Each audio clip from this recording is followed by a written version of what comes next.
ये कहानी एक छोटे से गांव की है, जहां एक प्राचीन हस्तर के खजाने का रहस्य छिपा हुआ था। हस्तर को सोने और अन्न का मालिक माना जाता था, लेकिन उसके लालच के कारण उसे श्राप मिला था।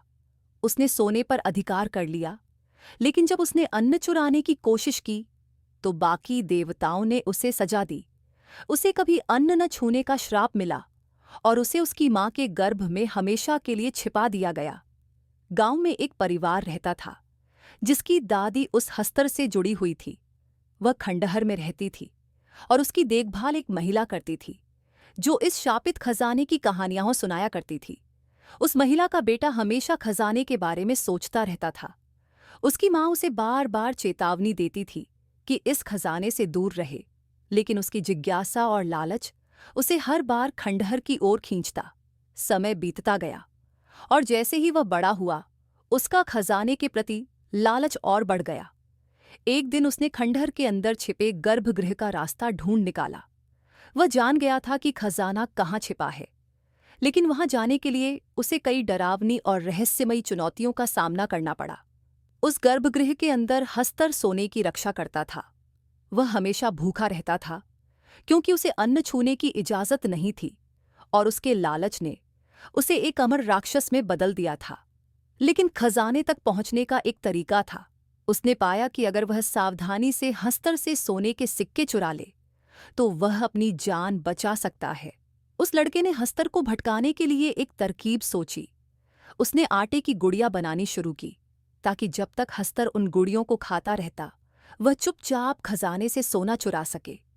जैसे ही हस्तर का खाना खत्म होने वाला होता, लड़का सोने के साथ वहां से बाहर निकल जाता। ये सिलसिला लगातार चलता रहा और धीरे धीरे उस लड़के में लालच बढ़ता गया। हर बार वह थोड़ा और सोना चुराने की योजना बनाता और हस्तर को भटकाने के लिए अधिक आटे की गुड़ियाएं बनाकर लाता। लेकिन उसका लालच रुकने का नाम नहीं ले रहा था और हर बार वह खजाने तक जाने की जिद में और जोखिम उठाने लगा। लड़का जो खजाने से सोना चुराता था, धीरे धीरे गांव का सबसे अमीर आदमी बन गया। उसके पास दौलत, शोहरत और आराम की कोई कमी नहीं रही।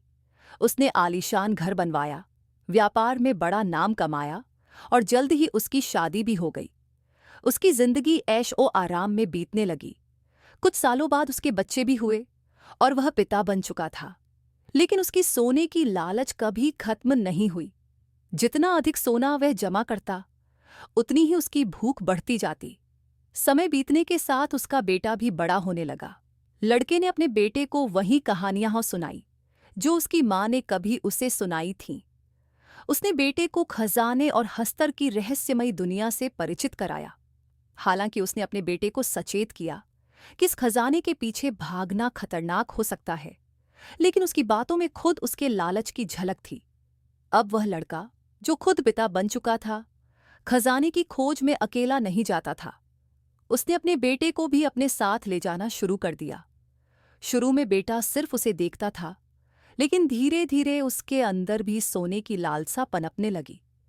अब वह भी अपने पिता की तरह सोने को पाने की जिद में पड़ गया। दोनों पिता पुत्र खजाने की ओर जाने लगे और बेटे ने भी वही आटे की गुड़ियाएं बनाने की कला सीख ली, जिससे हस्तर को भटकाया जा सके।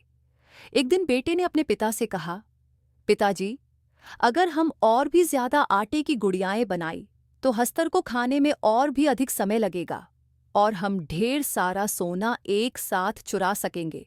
यह सुनकर पिता थोड़ा झिझका, लेकिन अपने बेटे की बात मानने के लालच में उसने हामी भर दी। पिता पुत्र ने कई आटे की गुड़ियाएं बनाई और खजाने के गर्भगृह की ओर चल दिए। लेकिन इस बार उनकी योजना उलटी पड़ गई। जितनी अधिक गुड़ियाएं वे ले गए, उतने ही अधिक हस्तर जाग उठे। हस्तरों की संख्या अचानक बढ़ गई और उन पर हमला करने लगे। स्थिति बिगड़ने लगी। अब पिता समझ गया कि उसका लालच उसकी और उसके बेटे की तबाही का कारण बनने वाला है। उसने जल्दी से अपने बेटे से कहा, भाग जा और यहां से जितनी जल्दी हो सके निकल जा। बेटा भाग निकला, लेकिन इस बार उसने अपना पिता खो दिया। पिता हस्तरों के शिकार हो गया और अब वह भी शापित खजाने का रक्षक बन चुका था। बेटे के पास अब सब कुछ था, धन, परिवार और जीवन का ऐशो आराम, लेकिन वह अपने पिता को खो चुका था। फिर भी उसकी लालच खत्म नहीं हुई।